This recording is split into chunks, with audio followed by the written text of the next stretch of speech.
Have you ever wondered how the wisest man who ever lived managed to lose it all? How someone blessed by God with infinite power, wealth, and wisdom ended up enslaved by his own desires? This is the hidden story of Solomon, the king who had the world at his feet but was defeated by something he thought he could control. Stay until the end of this video, because what you're about to hear may completely change the way you see power, pleasure, and faith. Consider this video a challenge. If you can watch it until the end without questioning your own choices, it's because you've already understood what even Solomon never did in his entire life. He was the most powerful man of his time. No army dared to face him. No king could match his wealth. He ruled from a throne made of pure gold, before which princes, priests, and sages bowed. His name was feared, admired, and sung across all known lands. Solomon, the son of David, the man chosen by God to build the Holy Temple in Jerusalem. A man who possessed not only the gold of kingdoms, but also the most precious gift of all, divine wisdom. But what no one expected was that this same wisdom, so praised by men, would be used to justify his own excesses. The throne that was meant to represent justice and balance became a stage for hidden desires, lust, and power. Solomon was not defeated by external enemies. He was defeated by something far more dangerous, his own heart. It is said that his palace shone like the sun. Its walls were adorned with precious stones, and the air was filled with incense brought from Egypt, Arabia, and Persia. But behind all that greatness existed a place where luxury turned into prison, the royal harem. A labyrinth of silent chambers guarded by eunuchs, where 700 wives and 300 concubines lived. 1,000 women from distant lands, trained in the arts of beauty, seduction, and pleasure.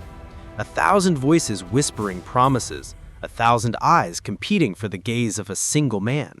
Solomon's harem was not just a symbol of wealth, it was a political weapon.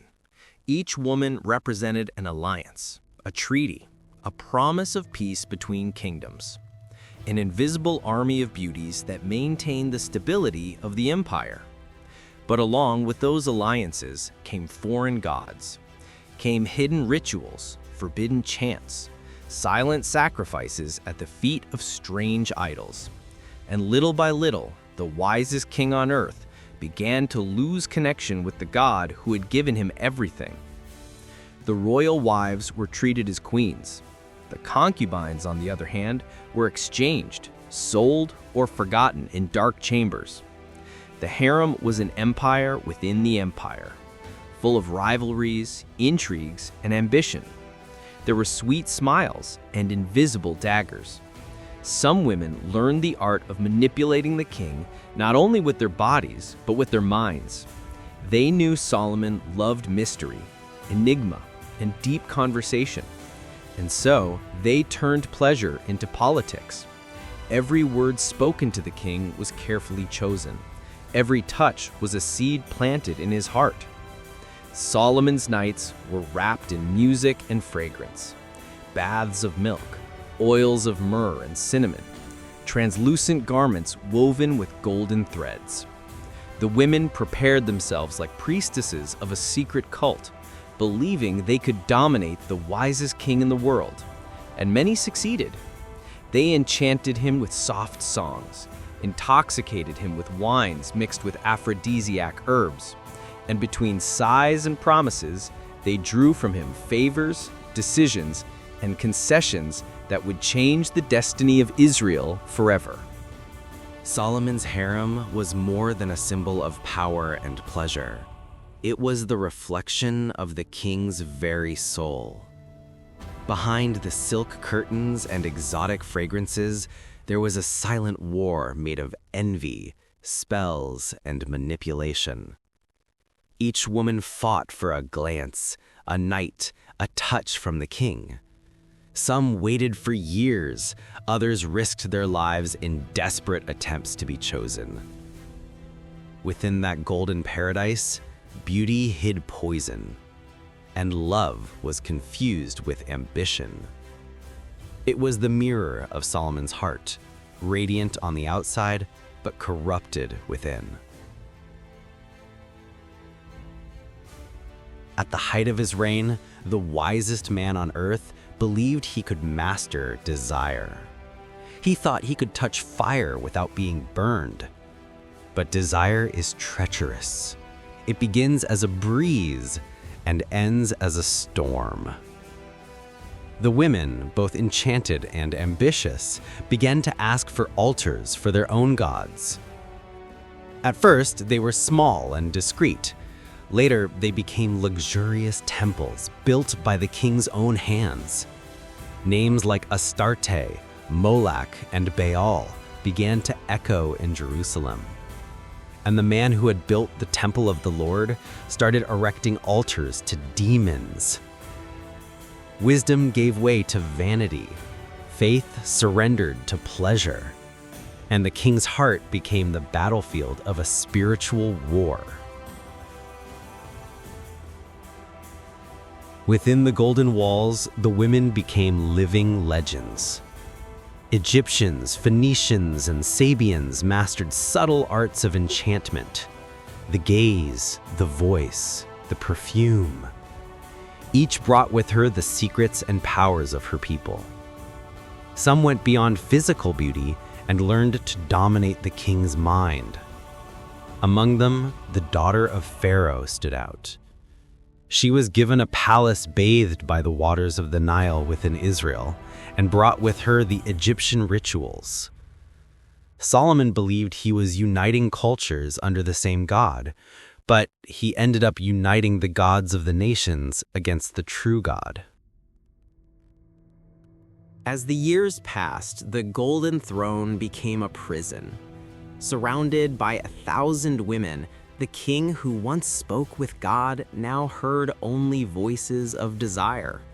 The sound of harps no longer brought peace, but torment. The wisest man in the world found himself lost in the mirror and no longer recognized the face staring back at him. His spiritual empire crumbled as pleasure consumed his strength. He sought love but found illusion. He wanted peace but drowned in chaos. The harem that was meant to be a source of pleasure became the instrument of his downfall. But the most remarkable thing is that the story is not only about lust. The harem turned into a political center where the destinies of entire kingdoms were decided. Each night could change alliances, declare wars, or crown new leaders. The favorites did not seek only the king's body, they sought power. Between caresses and whispers, they planted ideas, requested favors, and altered laws. Pleasure became a political weapon, and the king, without realizing it, began to surrender moral and spiritual ground. And so, slowly, the empire began to crumble from within. The marketplace, religion, and government, everything began to revolve around the harem. Women of noble blood controlled commerce, taxes, and sea routes. The kingdom's economy came to depend on the preferences of the royal bed. The court, which once served justice and wisdom, now served desire. Solomon, surrounded by luxury, discovered too late that the true prison was not made of walls, but of passions. The man who ruled the world lost the most important throne of all, the throne of his own heart. And when influence becomes institutionalized, the consequence is inevitable: corruption and moral decay. The man who once received wisdom from the heavens traded divine counsel for advice whispered between pillows. His judgments began to reflect personal preferences rather than justice. The scales that once weighed with fairness now tilted toward the side of whoever held the royal affection. Thus was born the crack that would later divide the kingdom. The Bible and ancient records tell that in the final years of his reign, Solomon grew old and vulnerable. The hundreds of women, so often ignored, now turned into factions. There were rivalries that went beyond affection. They were about survival and securing offspring. In such an environment, conspiracies arose easily. Those who plotted the king's downfall found in the harem fertile ground for alliances with dissatisfied princes. The sons of women with differing ideologies fought over succession. Luxury became a curtain. Behind it, dirty politics festered. When the ruler's heart drifted away from the faith that had granted him wisdom, political unity followed the same path. The northern tribes, influenced by ambitious princes and old resentments, united and demanded autonomy. Foreign influence, internal division, and the high costs of the royal apparatus left the people exhausted.